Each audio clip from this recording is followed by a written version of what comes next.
Looks like class has started. Welcome back, everybody. Overwhelmingly, the class is on the left side of the room, but that's fine. That's kind of unusual. But today, for our first a couple announcements, we're digging into chapter 9 on differential equations. We're only covering a few sections because a proper course in differential equations, we'll have more time to cover these things in further depth. We'll be skipping from 9.2 directly to section 9.3 on separable equations next class. Then next week will be midterms week. I'll update your current grade with the new assignment, and it should be fairly close to the course grade you had on your returned exam. Then after that will be our second exam, which would be held on Thursday of the week of March 4th.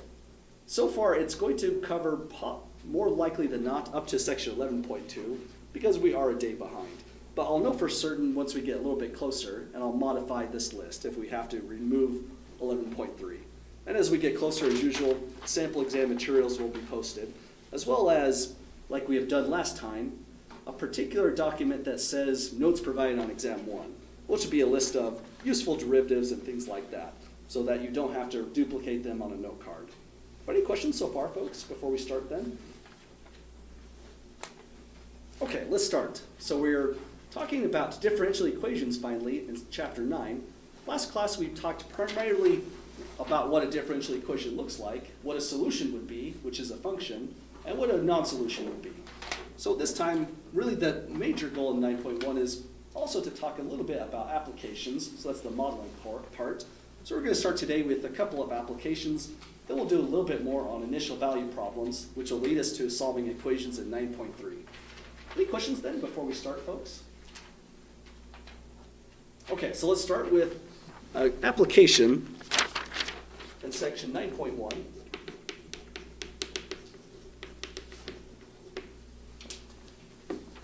And for this implication, we're going to talk about population growth. And it could have well as been, say, exponential decay as well. So for our application for population growth, we can start off by saying, let P at T denote the population size, or number of individuals in a population at time t. So that'll be our P of t function. We want to model how that could possibly grow or decay using a differential equation. To do that, we're going to add an extra assumption to this problem and say, suppose the rate of growth of this population is proportional, let's say, of this population at time t, whether t is 3 hours or 3 weeks, is proportional to its size at time t. That's a decent assumption to make. Say, for example, if we had more individuals in the population, the rate of growth of that population should be higher. If we have very few individuals in a population, its rate of growth should be quite small. And in fact, if conditions are okay for short periods of time, this is a decent assumption to make. It's assuming unlimited resources, so at some point, the differential equation will cease to model reality very well. If it's, say, a petri dish of bacteria, population will grow exponentially at first or along these lines, but at some point we have to do a different model to show what will happen to the population as it extends past all of its resources. But so far, this is enough to write a differential equation, so let's do that as our very next step here. The thing to keep in mind are the keywords. When it says rate of growth, this is really telling us about a particular derivative of the population. So the rate of growth is talking about the rate of change of the population with respect to time. So Leibniz notation, the rate of growth is dp dt. Does that make sense so far? So it seems like harmless when we say rate of growth, but we in fact indicate a full-on derivative, dBdt, and it said it is proportional to its size at time t, which means we need a proportionality constant. we'll use any symbol we'd like, really, but we'll go with a k. So knowing that it's proportional to its size means we'll throw in a constant k, the proportionality constant. It's proportional to its size at time t, but we said that's precisely what p of t should be. So that whole sentence is really encoded in a differential equation that looks like that, where k is the proportionality constant. So we have a differential equation. Any questions about it so far? Next thing we'd like to do is solve this differential equation. And folks might just know the solution right off the bat. College algebra is a weird class in that it just tells you, and it says, trust us, the solution is this thing for p at t. Anyone happen to know what it was? That's okay. We can endeavor to solve this thing, so let's do that next. So the next thing we're going to do is solve this differential equation. Those are long words, so we'll abbreviate differential equation to just diff and q for a shorthand. If we're going to solve this equation, first we should talk about what we really mean when we say things like differential equation. So for example, let's put this in the margin. If y is equal to some function f of x, then the differential of y is dy equals the derivative of this function, f prime at x, times dx. Really, this is what the course started with. We use differentials all the time whenever we're doing a u substitution, integration by parts, and many, many other things. And if we're talking about differential equations, we're really talking about a differential itself. So we're going to take this derivative, dp dt, which is equal to k times p. And the steps we're going to take are kind of subtle. At this stage, when we look at dp dt, that refers to a derivative. It's not a true fraction. Everything there that's circled is all one entire symbol, and it refers to the following limit. So dBtt is the limit as h goes to 0 of p at t plus h minus p at t all divided by h. So on one hand, that symbol here is not a fraction at all. But on the other hand, we think of dy as a dependent variable. All right, dep for dependent. We think of x itself as the independent variable. All right, ind for independent and var for variable. And we think of the entire dx as being a second independent variable. So if those are all variables, there's no harm in dividing both sides by dx. To write dy dx is f prime at x. So the context is really important suddenly. If we know that the context is that we're dealing with a differential or a differential equation, then this is not a limit. It's just a ratio of two variables. If the context is we want to write dp dt as an entire derivative, now it's no longer a fraction. It's one whole symbol referred to that limit. It's not the best notation. That's a very, very subtle thing. So when we write this as a derivative, but we're thinking of the context of differential equations, we can take this and write dp is equal to k times p, the right-hand side, times dt. Now I'm thinking of dp and dt as a full-on portions of the differential equation, much like we are thinking of over here in the differential of y. Does that make sense on that step so far? Okay, so when I wrote this derivative here, I was not any longer thinking of this limit. Now I'm thinking of this process here. And what's interesting about this process is if we have dp on the left-hand side, we can just say divide by 1 over p to consolidate everything involving variable p all to one side. Then let's let k, which is just a constant, stay along with dt. So we can rearrange things further. And what's nice about this equation so far is if we wanted to, we could take the derivative of both sides of that equation. We don't really want to do that this time. What we could do instead is we could take the antiderivative of both sides of the equation. So that would be our very next step. But any questions so far to this stage? Okay, so once we've written out this equation, we think of it as a differential equation. We rearrange it to suit our purposes. Our purposes are to consolidate like variables with like on both sides of the equation, because on the very next step, if I recopy 1 over p dp equals, give a little space, then k dt, we can take the antiderivative of both sides immediately. And it would look like that. Now we're not doing anything entirely too different from before. This is an ordinary antiderivative of 1 over p. What would be the antiderivative of 1 over a variable? Right, so we get the natural logarithm of p. We'll throw in absolute values to get the most general solution. And I could put a constant c on the left-hand side. The constant would refer to any real number. And if I find the antiderivative of the right-hand side, it would be just kt, because we're integrating with respect to t, and k itself is just a constant. On the right-hand side, I'll throw a constant of integration c. One thing to keep in mind, though, is if I put a different constant of integration over here, we could always subtract it over, and the difference of two arbitrary constants would still be an arbitrary constant of integration. So we just write it once and call it a done deal, just to save a step. Does that make sense so far to that stage? Okay, so as soon as we get to this format, where there is no longer these portions which come from the differential, we've essentially solved the differential equation. So that's pretty nice. That's the first time we've done that. One downside, however, is in this solution, it's in implicit form.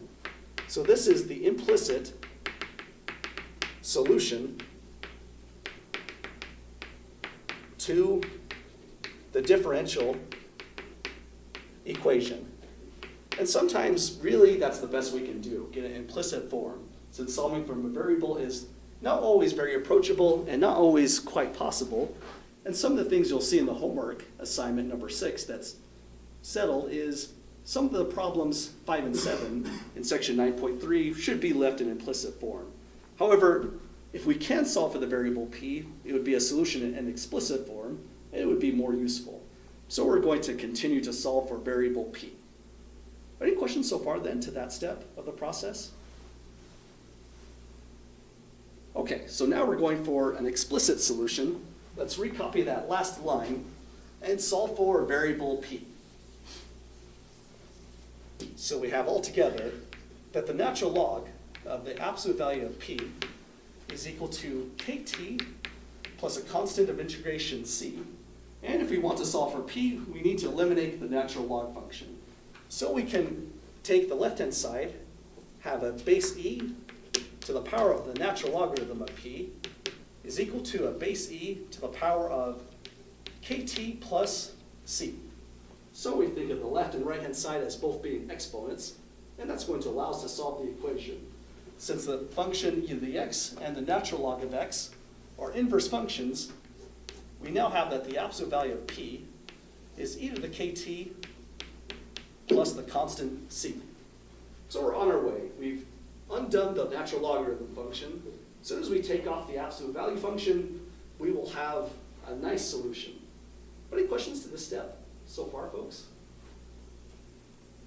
Okay, and there's a specific trick to getting rid of absolute values. If I want to write this without the absolute values, we could see that p, or if you prefer, you could call it p at t at this step. It's really a matter of personal choice. I'll keep it with p, since that's more likely what you'd see in the solutions. We could say p itself is equal to positive or minus e to the kt plus c. And the reason this works is the step can be reversed by taking the absolute value of the left side and the right side, eliminating the positive or negative option here. So we've essentially solved for p. But if you think back in college algebra, the solution didn't really look like this, so we do have some further work to do to express it in a nice format. And that can be really thought of as just manipulating the exponent for base e. So in the very next step, we can say that p is equal to plus or minus e to the power of c times e to the power of kt. Does that look all right so far? laws of exponents say if we multiply like bases together, the exponents should add up. That's precisely what we have up here. Next thing we can do is say, well, the plus or minus e to the power of c is kind of a nasty constant. It is some number. If you choose an arbitrary constant c, positive or negative e to the power of c is definitely something. So we can do the following. Let c1 equal positive or negative e to the power of c. That's an interesting choice because it's just going to allow us to write p is equal to c1 e to the kt. And whenever we change constants like this, a lot of people insist on some kind of paper trail that says where the new constant came from. So that's a good habit to get into, since some instructors in differential equations are always looking for those kinds of details. So that's the best practice. We can still do a little bit more. We can say, for example, if we were to take this and write p at 0, then using this function, we can input 0 into the variable t. It would be equal to c1 times e to the power of 0. But e to the power of 0 is, well, just 1 itself. So p at 0 is equal to c1 as well. That's kind of interesting. We can also take the entire constant c1 and write p is equal to p of 0 times e to the kt. Where if we remember that p at t refers to the size of the population at time t, p of 0 refers to the initial population size. So that's about as nice as you can write that. And again, if you prefer to write function notation, another optional way to present your answer would be p at t is equal to p at 0, starting population, times e to the kt. But if you left it in this format, that would be perfectly acceptable as well. So we've done it. We've solved the differential equation. There's a lot of things that are pretty subtle about this. For example, we might wonder, could c1 potentially be 0? Well, e to the c is never 0 itself. So when I write plus or minus e to the c, we're talking about all positive real numbers and all negative real numbers. So we're allowing an initial population size to potentially be negative in this situation. We're also excluding the population to be 0 for initial size. If we wanted a full-on solution to this, and we removed all the context, we would probably eliminate 0 and negative values for that initial constant. But for a general solution to this, without any context, we would allow p of 0 to be any real number whatsoever, even negative real numbers, as weird as that may sound, because it indicates a negative population starting size. But so far, that would be the solution to our differential equation. If we want to maintain the context, where p of 0 should be the starting population, we might say p of 0 should be bigger than or equal to 0. Equal to 0 would be strange, because then the population size will be 0 forever, but it's allowable. But we're not going to fuss too much about those kinds of little tiny details. They are things to be aware of in a differential equations class, however. So we took this statement here, these sentences, we constructed it, this statement in the terms of a derivative, we converted it to a differential, solved it, and we produced the function p. Next thing we should do is, it can all be a lie, right? We're saying the solution to that differential equation, dp dt is equal to kp, is p equals p at 0 times e to the kt. A really important skill is to check if that is in fact the answer. So let's do that next. Any questions so far? Okay, so as per the instructions, solve the differential equations. We have done it. We can, just for the sake of emphasis, if you'd like, box this out to say that was the answer. Let's just do a check as a next step, since that's an important skill in and of itself.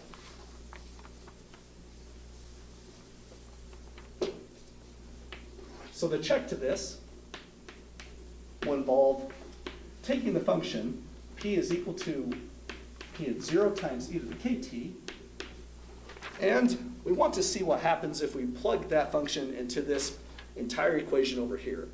So we do need the first derivative, and that's it. So we can start in our check by calculating dp dt. So we're taking the first derivative, where this is actually now a full-on derivative, not a differential, of this. Well, p at 0 itself is constant. So the derivative does not influence that constant. The work really starts at e to the kt. So if you take the derivative of that function, it would be equal to itself, e to the kt.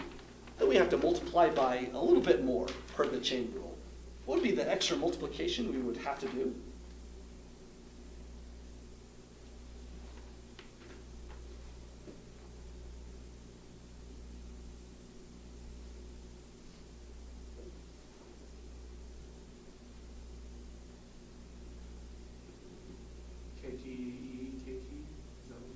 Close. In this function right here, we had to take the derivative of e to the kt first. Then, by the chain rule, we have to take the derivative of kt itself second. So k itself was constant. Taking the derivative of kt would just produce just a k on the outside by the chain rule. Does that make sense with that derivative? Okay, so if we have all that there, next we need to start rearranging things to see if we really solve the differential equation. So I would take this, remember we're trying to show that this will hold, and rearrange it a little bit. So I'll go dp dt. The format in this differential equation insists k comes first, so I'll just take this k we got from the chain rule and write k times, let's associate everything else. P at 0 times e to the kt. And that's what it would look like so far. We're not quite there. There's one further step. Anyone see the missing step to get to the final punchline that dp dt is equal to kp?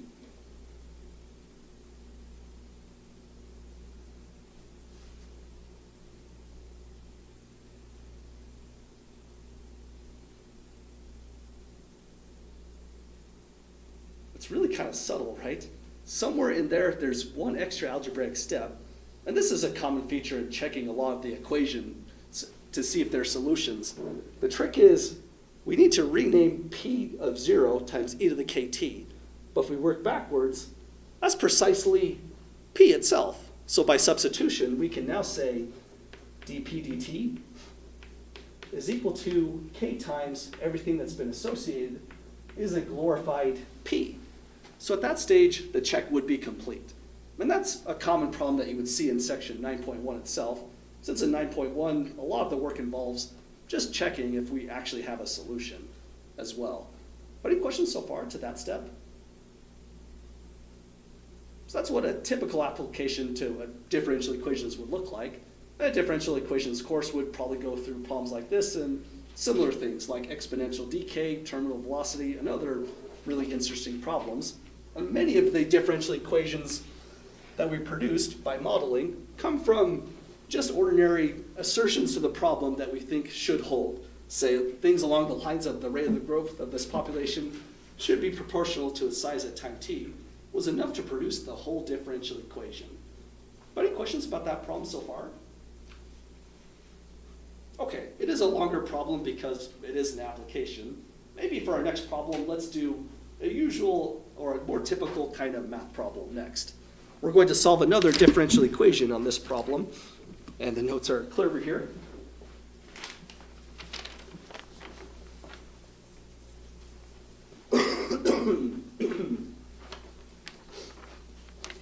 The differential equation, well, let's start with instructions that says solve the differential equation. And a nice one to start with can be something along these lines of y double prime is equal to secant x times tangent x. It's kind of a nice differential equation, and it's unusual in the sense that we can solve this one really right away. But it's important to know it is a bona fide differential equation in its own right. So if we want to solve this differential equation, really we're going to mirror the solution that we took to solve the last one. If we have the second derivative on the right-hand side and some function of the variable x, or second derivative on the left-hand side, some function of the variable x on the right-hand side, then solving this would amount to just take the antiderivative of both sides until we succeed and get the function y itself. That approach does not always work. But for this particular function, that would do the job if some order of a derivative has been completely isolated. So we start by saying, take the antiderivative, instead of y double prime, sometimes it would be written as d2y divided by dx2 dx. So Leibniz notation, that would just be y double prime. We're taking the antiderivative with respect to x, so that's these two symbols. And it would be equal to the antiderivative of secant x, tangent x, dx. So for this particular differential equation, that would be an approach that does the job. Let's do the left-hand side first.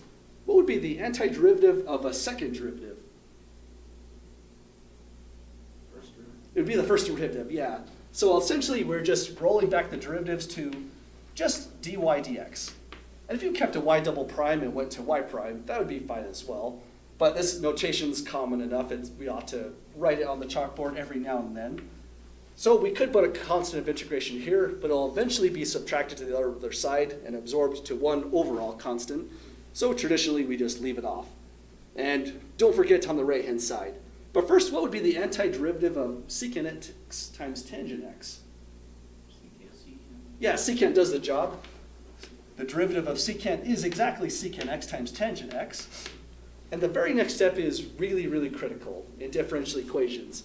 It may not have felt as huge of a deal in Chapter 7 or even in Chapter 8 to throw in that constant of integration, but in the context of differential equation, timing is extremely important. If we didn't put in the constant of integration now, we would not have the right solution. So it must be done precisely at that step. Does that make sense so far? Okay. Would you say we've solved the differential equation at this stage?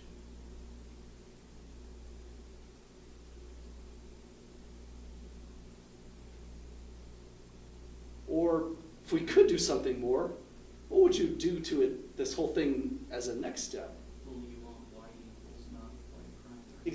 Exactly, yeah. A solution should be just the function without the derivative. So you need the integral of secant x. Exactly, yeah. So if taking the antiderivative worked once, it should work again. So we just take the antiderivative one more time. So we could write it as antiderivative of dy dx is equal to the antiderivative of secant x plus the constant of integration dx. And this is a bit unusual so far in our class. It'll be the first time we take an antiderivative involving an arbitrary constant of integration. And it's also the explanation of why the timing here was important. If we left this off, the antiderivative would look entirely different. But let's go next to the antiderivatives. We can say next that this is going to be equal to the antiderivative of the derivative is the function itself. So we now have y is equal to, then we take the antiderivative of secant. Anyone happen to know that one? Because after the absolute value of secant x. Yeah, that's a pretty unusual antiderivative. You can check it out that the derivative of that thing is in fact secant through a bit of algebra, and it's a decent amount of work to actually derive that. So this result, that the antiderivative of secant x plus a constant is equal to, well, just secant x itself is equal to this. That is a decent formula to have on a note card, because that is a pretty unusual antiderivative that you wouldn't be asked to derive. Next, we do an antiderivative of an arbitrary constant of integration. What would be the antiderivative of c, b?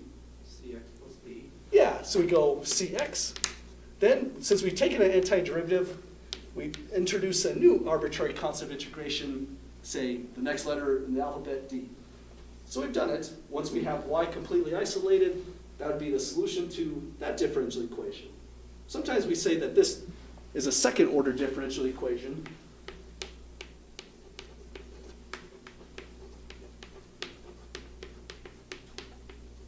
Due to the second derivative in the problem, what we've produced is not really an answer. We've produced a family of infinitely many different answers that refer to different choices of the constant c and the constant d. So you pick the constant c and constant d, and my insistence is the second derivative should be still secant x tangent x. So we can say that this is the general solution to the differential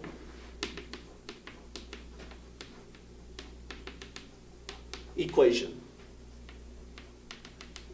By general solution, we mean we found an infinite family of all the solutions to that particular equation.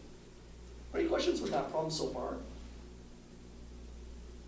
Okay, so that's essentially the strategy for those formats. But yeah, question? How deep are we gonna go on that? Are we gonna have like a fourth derivative on the same? Oh, probably not. I mean, we could in principle do that, but I think second derivative is probably good enough. And when we look at sections 9.3, 9.5, they're really going to be first order differential equations as well. Other questions about this problem so far? Okay, and there's a bit of a dichotomy when it comes to differential equations. So sometimes we're looking for a general solution, other times we want a particular solution.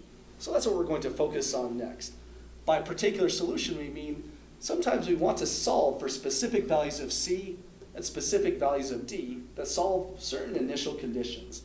So sometimes we call the differential equation an initial value problem, from which we're not looking for the general solution, but a particular solution that satisfies whatever criteria we've laid out.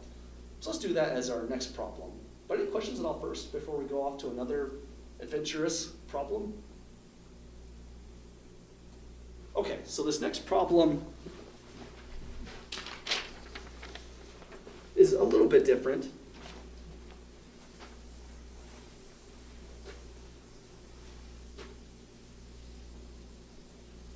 It starts by saying, show that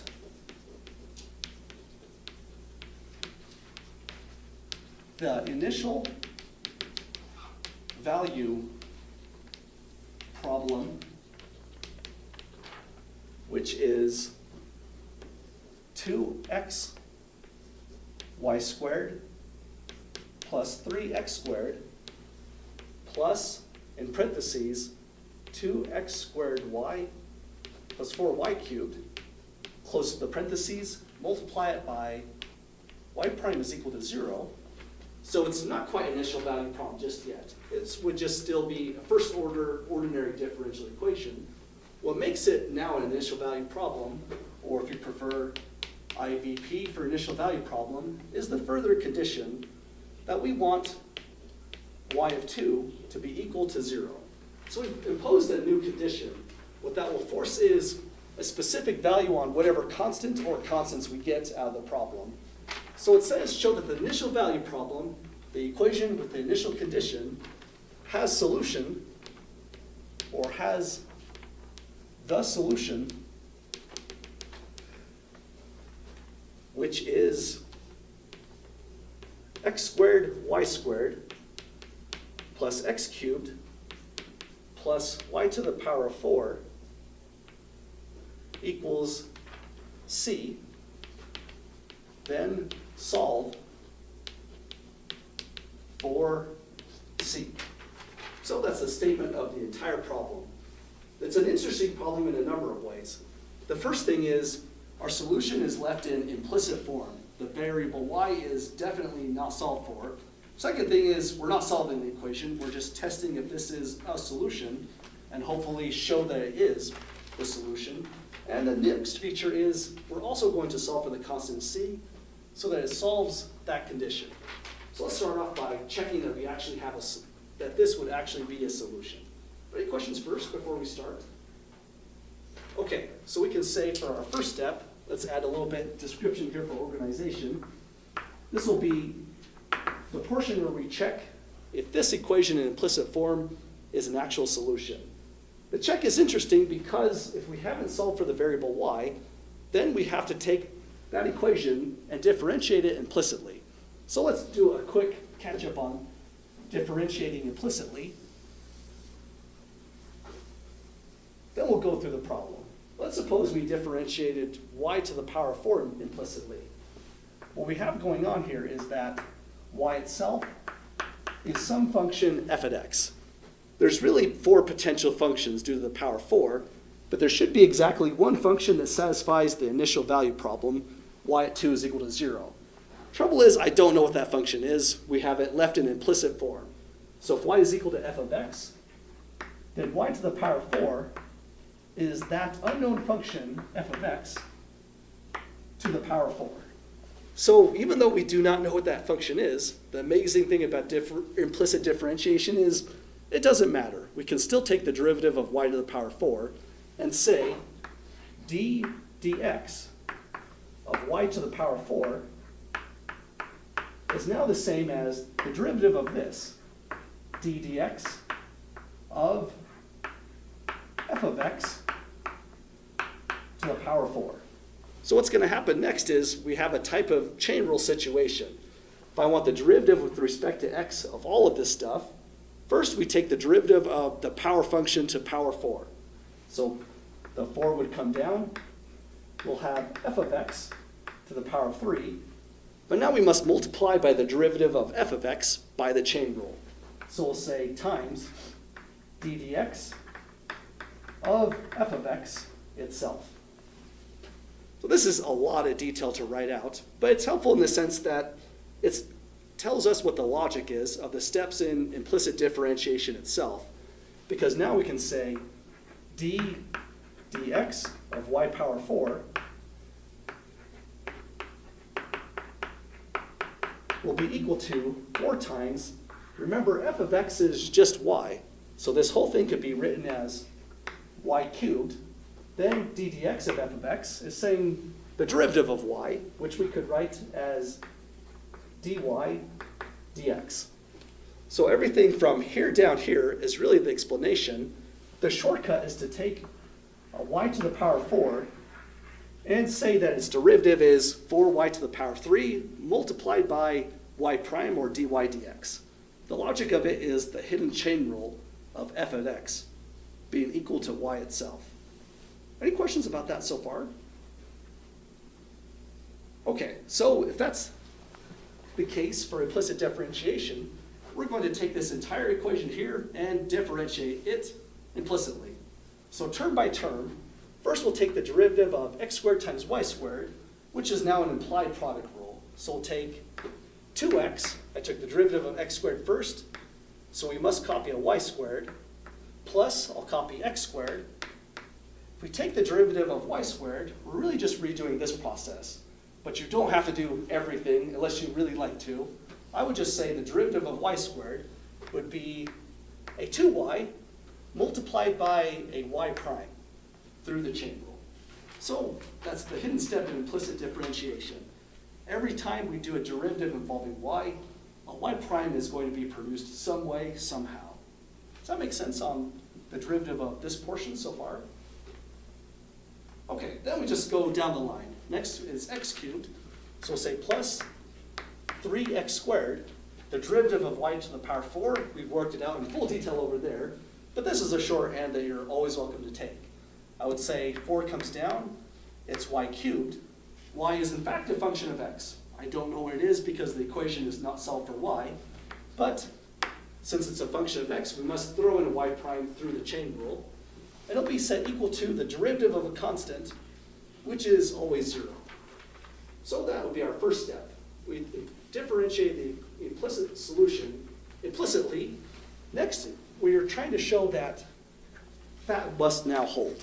So we just have a couple steps to do algebraically to show that. Any questions so far, however? Okay, the final step after we've done the implicit differentiation is really just organization. The feature of this problem is that the derivative has been factored out. So let's copy that. Let's start with our terms that do not involve the derivative. 2xy squared. Next would be plus 3x squared. And we match. So we're accurate to that step. Now we'll factor out y prime from the second term and the last term. So this will be plus the group multiplying y prime, x squared 2y, or 2yx squared, plus 4y cubed, is all that's left after factoring out y prime to the right. So we have to check if this matches. And, I mean, I changed the order of the variables, but that's okay. We do have a match, it looks like. So the right-hand side is 0, and this shows that x squared y squared plus x cubed plus y4 equals an arbitrary constant is the general solution. General solution to the original differential equation. Any questions with that so far? Questions you might have are things along the lines of, how did we find the solution? Our proper course on differential equations, we'll get into that in full detail. Let's now go on to the next portion. We verified that the solution is accurate. Now we want to actually solve for C in this general solution. By solving for C, what we mean is, we don't want all the solutions. We want the particular solution that satisfies y of 2 is equal to 0. So let's work that out next. So when we see y of 2 is equal to 0, let's put that, say, over here.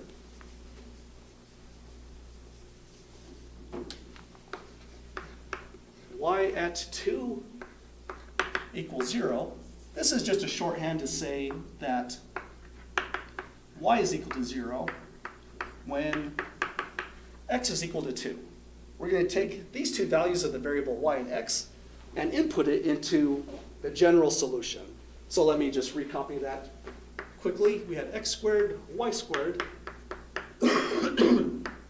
plus x cubed, plus y to the power 4 equals to a constant. Okay, we throw that into the general solution, and we'll be able to solve for the constant of integration c itself. So when we do that, because y is set to 0, this term will cancel out, plus x is set to 2, so we'll have 8, plus y is set to 0 here, so 0 to the power 4 is still 0, and we have that 8 is equal to c. So with the initial condition that y of 2 is equal to 0, we now have a solution, a unique solution rather than an entire family of solutions. So we can now say that this shows that the particular solution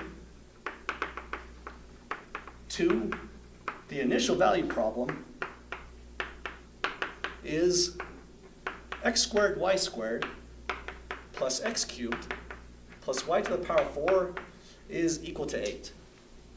Things we still don't know are what is the format of y itself. Solving for y may not be a wonderful thing to do, but it could be done. But any questions so far with that kind of problem? So in some of the problems that we're going to do, we're going to be satisfied with just the general solution. But there's many problems where we want a specific condition to hold, and so we'll look at half as many problems where we're solving initial value problems, and the result would be, after solving for a constant, a particular solution to that differential equation. But that's essentially what the differential equations look like. Any questions at all to this step?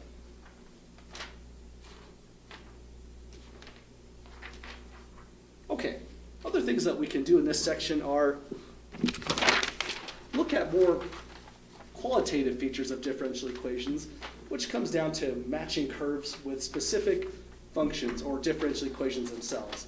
They're kind of a challenging problem, but I think it's a worthwhile problem since there's some in the homework, and also because it helps us think about what the differential equations are really trying to communicate. We're trying to say something about the rate of change of the function itself. So a challenging exercise is to look at functions of this form, or graphs of this form, and try to imagine what would have been the original differential equation itself. So let me try to zoom into that to an appropriate size. So this is the setup. We have four differential equations. Y prime is 1 plus x squared plus y squared, and so on, all the way to the sine xy, cosine xy is y prime. And we have four particular solutions, curves.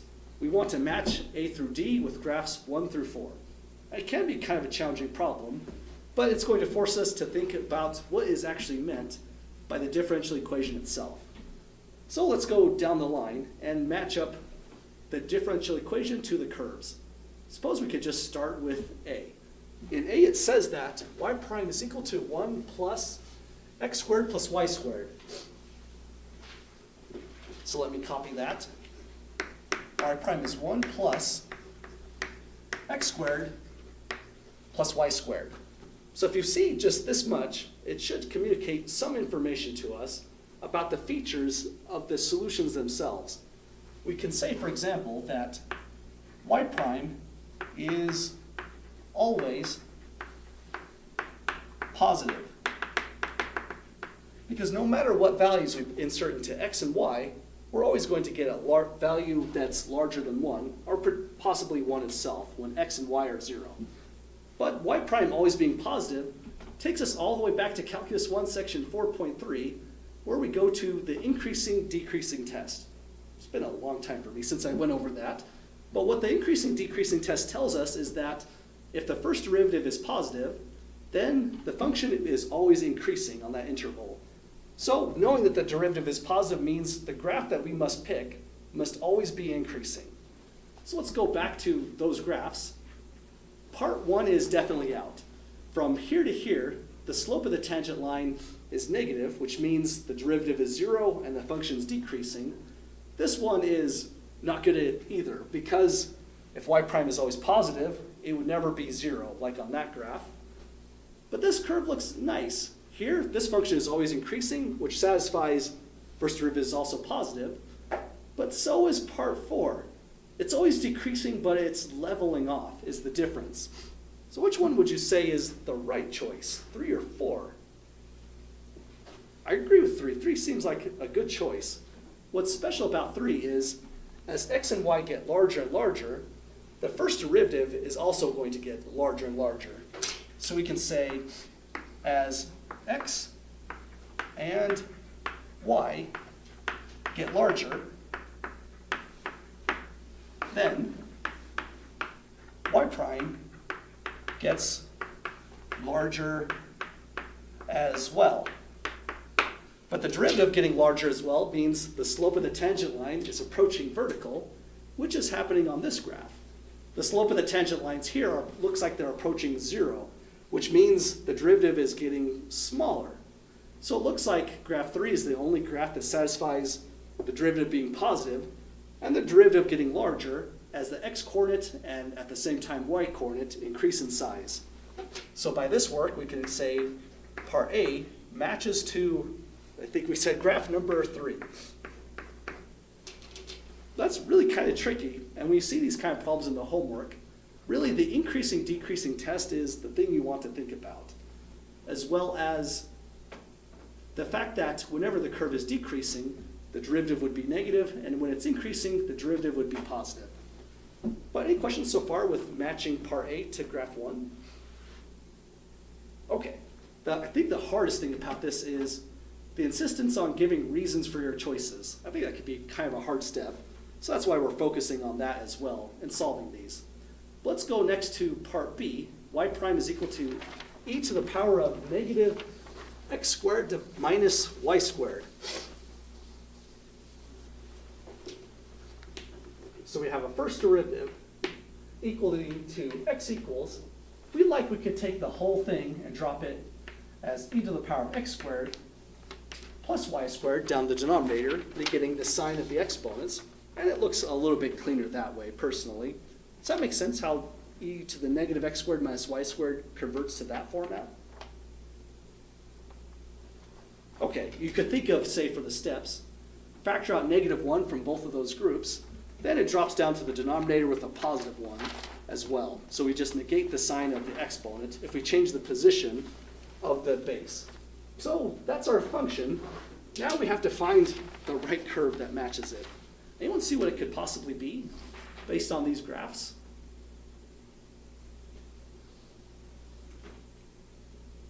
First one. Yeah, I agree. Part 1 looks like it's the right call. Good eye, folks. This is, to me, really tricky, I think. I think part 1 really matches it because of the x in the numerator. So we could say for our justification, let's say first that B matches with part 1, and our explanation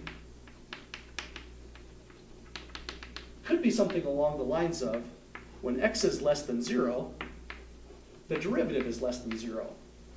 That's because if x is a negative value, it'll be negative in the numerator, but this quantity is always positive no matter what, so the whole quantity is negative. But the y prime being negative takes us all the way back to increasing, decreasing test.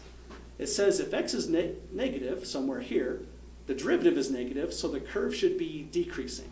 So that fits the bill. If x is positive, then the entire quantity is positive, so the first derivative is greater than 0, which means the curve must start increasing. That's precisely what happens when x itself is positive. So it looks like we do have a match. B should correspond to graph number 1. So we're well on our way. Any questions so far to that step? Okay, so we've eliminated 1 and 3 on our choices. Eventually our explanation could say by elimination, so I would consider that a valid answer. But let's analyze this thing next. I'd probably do this one last because sine xy, cosine xy looks horrible, but there could be a trick to that one. Anyone happen to know the trick to that thing? Let's ignore it for the moment then, and possibly, depending on time, answer it by elimination. But let's focus on part C next, going down the line.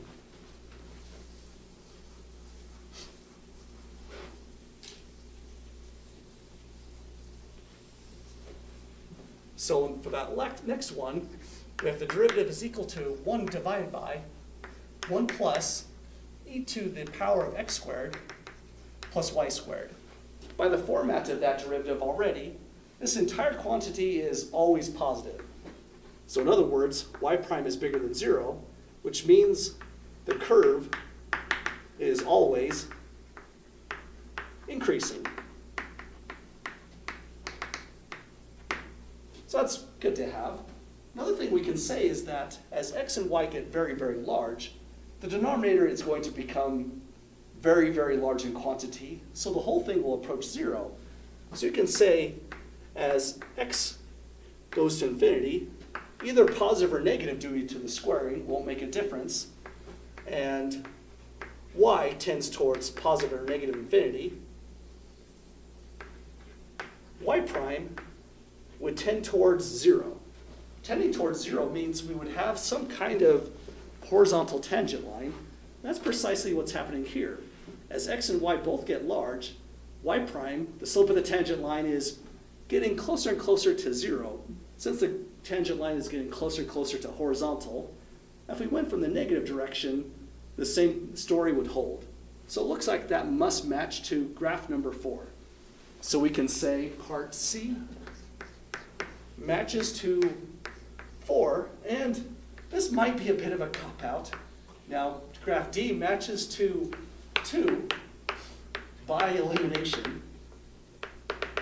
I would say that's a decent explanation. That's a great test-taking strategy. But we can do better, right? Let's do a little bit better than saying by elimination. It's got to be graph 2 now by elimination, but let's explain why it should be graph 2. We have that y prime is sine xy times cosine xy. This is a fantastically horrible differential equation. The strategy of taking the antiderivative of both sides would fail because you would be taking the antiderivative of sine xy with respect to x. So there is a lot going on here. There's, in fact, no way to separate the y to bring it off to the left-hand side. So instead, another thing we have to keep in mind is the solutions to this, well, there'd be infinitely many of them. The graph is just giving us 1. So if we set y equal to 0, then y prime has definitely got to be 0. Would you folks agree with that? The derivative of 0 must be 0. I chose to set y equals to 0 because the red curve there is the graph of y equals 0 itself, the x-axis. Also, we know if the left-hand side is 0, the right-hand side had better be 0. But we can say sine of x times 0 is sine 0 times cosine of x times 0 is still 0 would be 0 times 1, which is 0. So we have 0 is equal to 0, which means this is a particular solution. But the only solution for y equals 0 is graph 2. So that tells us that part D matches with graph 2 by this as the explanation. But probably elimination is a decent strategy, especially on an exam. But any questions about that so far? Okay, so that's matching graphs. Next thing that we're going to do is try to do a little bit better in actually solving the differential equations. And that takes us to section 9.3. We possibly have just enough time to solve one problem, and then we'll complete the section when we come back on Thursday. But any questions then with the end of section 9.1? Okay, so let's change gears. We're going to take a look at section 9.3, excuse me, which will be the final section on our next homework set. And keep in mind when you solve this assignment 6, that there is some solutions that just have to be left in implicit form, problems 5 and 7. For all other problems in section 9.3, what you should do is solve for y as a best practice, unless it's a prohibitive amount of work. So section 9.3 involves solving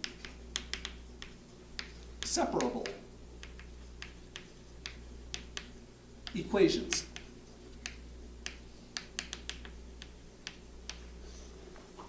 So the strategy that we need to do here is, first we have to have a really good understanding of what it means for a differential equation itself to be separable. The major reason for that is we're also going to look at linear differential equations, and the strategy for solving those are entirely different. So classifying the type of differential equations, really half of the work in some sense. So let's start with the definition. We can say that a differential equation is separable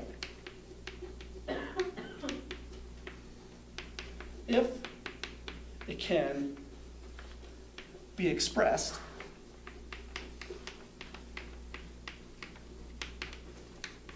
in the form of dy dx. So we're just considering first order differential equations in 9.3. dy dx should be equal to an f of x times a g of y.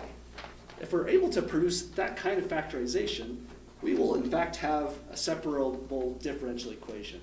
And in fact, our population equation that we did as our application to start the day was precisely a separable differential equation. If the equation can be written in this form, which implies a certain type of factorization, then our strategy for solutions solving it would look like this. We can convert this, which can be thought of as a full-on derivative, a limit as h goes to 0 of the difference quotient, into dy is equal to f of x, g of x, times dx. So now we have separated things a little bit. We're now thinking of a full-on differential equation where dy and dx have meanings separate from each other. And, that should be a g of y as per over here. We say we really have separated it if we can write something along these lines. 1 over g of y dy is equal to f of x dx. So we want to separate everything that involves variable x to one side, everything that involves variable y to the opposite side. So it's a bit of an extension of what we did on the very first problem, where the right-hand side was just a constant k. But then the next step would be to do the following. Then integrate. So we'll find the antiderivative of 1 over g of y dy, set it equal to the antiderivative of f of x dx. Then, after we take the antiderivatives, we'll attempt to solve for the variable y. But we'll see in some problems that can be a very, very hard task. So problems 5 and 7, you do not have to do that. You're fine to just leave your answer in implicit form. So that's what it means for an equation to be separable. You can factor in this particular way, and the strategy for solving it is essentially move the right things to the right places, keep variable y's to one side, variables x to the other, and integrate. So that's kind of a nice problem. They usually go pretty quick. Any questions before we give a try on one? Okay, we'll do one for the road, and then we'll come back and cover this section in full detail. So let's do for this one, dy dx is equal to e to the power of negative y. So it says, find the general solution to dy dx is equal to x times e to the power of negative y. So the first thing to do is we're going to think of dy being divided by dx. In other words, these are portions of a differential. And write immediately that dy is x e to the negative y dx. So we've done somewhat of a separation. Something still has to move. What would you say has to move so far in this equation? Exactly. So we need to bring this portion off to the right-hand side. If we multiply both sides by e to the y, we'll have e to the y dy on the left-hand side. If it multiplies here, we would have x e to the y times e to the negative y, but that would be a full-on cancellation. So the right-hand side is just x dx. So we have separated the equation. That's nice. What's tricky about this is we know we're in section 9.3 where all equations should separate. The challenge would be when we're writing or solving an exam and we have to determine on our own whether these are separable. But any questions to this step? Okay, once things are separated, we can then do this. Take the antiderivative of both sides immediately. So on the left, we're taking the antiderivative of e to the y with respect to y. If this said e to the y with respect to x, we'd be in big trouble because we would have to know what y is equal to as a function of x to do the problem. So having everything be the same variable makes this doable, and the antiderivative is just e to the y. I'll ignore adding the constant following the convention and consolidate it to the right-hand side, all in one step. Here, antiderivative of x with respect to x is just the usual x squared divided by 2 plus a constant.